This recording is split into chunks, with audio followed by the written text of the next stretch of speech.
درانو کتونکو السلام علیکم. زه محمد سلمان همدرد د حق غږ پښتو چینل خبري لنډیز کې ستاسو کوربه اوس تاسو پام را اړوم د مهمو خبرونو لنډیز ته. د ترکیې غونډې ته افغان چارواکي چمتووالی نیسي. حمدالله محب وایي له تازه طرحې سره به ورځي.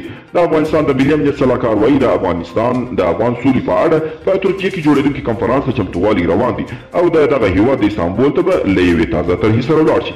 د افغانستان د شاوروس او شورابک بندونو جوړېدو نن یوې سلنه چارې بشپړې شوې دي. د افغانستان د اوبو تنظیم ملي اداره وایي د شاوروس او شورابک بندونو د جوړېدو چارې هم د بشپړېدو په حال کې دي او ژر به ګټه اخیستنې ته وسپارل شي. د اشرف غني دویم مرستیال سرور دانش د دفاع وزارت له سرپرست جنرال یاسین زیا سره لیدلي.